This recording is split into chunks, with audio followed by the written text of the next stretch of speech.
The Roman-Parthian Wars, a dark clash of ancient superpowers. The Roman-Parthian Wars were a series of titanic struggles between two of antiquity's greatest empires, the Roman Republic and later the Roman Empire and the Parthian Empire. Spanning centuries, these wars showcased brutal combat, political intrigue, and an insatiable thirst for dominance over the Near East. It was a tale of mutual destruction, with no clear victor, set against a backdrop of shifting alliances, betrayals, and dark prophecies of imperial hubris. The Roman Republic emerged in the West, expanding rapidly after crushing Carthage in the Punic Wars and subduing the Greek city-states. By the 1st century BC, Rome had become the dominant Mediterranean power, a militarized juggernaut hungry for conquest and glory. In the east, the Parthian Empire rose from the ashes of the Seleucid Empire. Known for their horse archers and heavy cavalry, cataphracts, the Parthians ruled a vast and diverse realm stretching from the Euphrates to the Indus River. They prided themselves on their culture and heritage, tracing their lineage to the Achaemenid Persians. The 2nd century BC marked the first indirect contact between Rome and Parthia. Rome's conquest of the Seleucid territories in Asia Minor and Syria brought them to the Euphrates River, the western boundary of the Parthian realm. The river became a symbolic frontier, representing not only a geographic barrier, but also a cultural and political one. Tensions simmered for decades, but it was the Roman Republic's insatiable ambition that ultimately set the stage for war. The first full-scale confrontation erupted due to the greed and ambition of Marcus Licinius Crassus, a member of Rome's first triumvirate. Crassus, one of the wealthiest men in Roman history, sought military glory to match his political power. His eyes turned eastward to Parthia, a land of reputed riches and untold treasures. In 53 BC, Crassus led 7 legions, approximately 35,000 soldiers, across the Euphrates. His goal was not only to plunder, but also to carve out a new eastern province. The Parthian king Orodes II sent his general, Surena, to meet the invaders. The two armies clashed near the town of Carrhae in Mesopotamia. Surena's forces, composed largely of mounted archers and heavily armored cataphracts, encircled the Roman legions. Crassus himself was captured and executed, reportedly by having molten gold poured down his throat, a gruesome punishment for his greed. The defeat at Carrhae sent shockwaves through Rome. It was one of the worst military catastrophes in Roman history, with over 20,000 soldiers killed and 10,000 captured.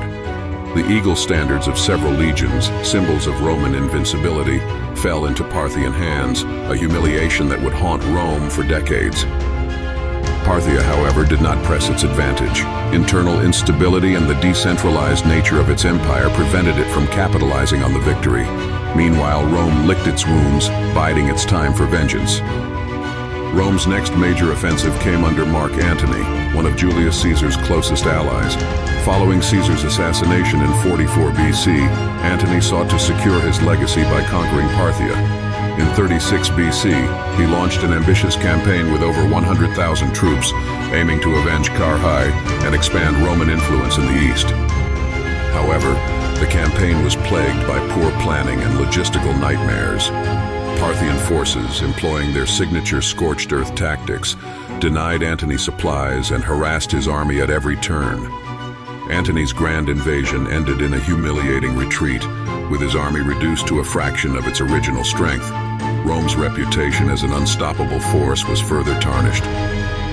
The Roman-Parthian Wars entered a new phase during the reign of Emperor Trajan. By this time, Rome had transitioned into an empire, and Trajan was one of its most ambitious rulers. In 114 AD, Trajan launched a massive invasion of Parthia, aiming to fulfill Rome's dream of eastern expansion. Trajan achieved initial successes, capturing the Parthian capital Ctesiphon in 116 AD. He even declared Mesopotamia a Roman province, seemingly fulfilling centuries of Roman ambition, but his conquests were fleeting. A widespread revolt erupted in the newly occupied territories, stretching Roman resources to the breaking point. The 3rd century AD saw continued hostilities, with Rome launching repeated invasions into Parthian territory. Emperor Septimius Severus, R. 193-211 AD, led one of the bloodiest campaigns against Parthia. In 197 AD, Severus sacked Ctesiphon, slaughtering its inhabitants and plundering its wealth. Despite these victories, Rome could never hold Mesopotamia for long. The Parthians, skilled in guerrilla warfare and adept at exploiting their vast terrain, always managed to reclaim their territory. The wars became a grim cycle of conquest and retreat, with neither side able to deliver a decisive blow. By the early 3rd century AD, the Parthian Empire was in decline, weakened by internal strife and a lack of centralized authority. In 224 AD, the Sassanid dynasty overthrew the Parthians, establishing a new Persian empire.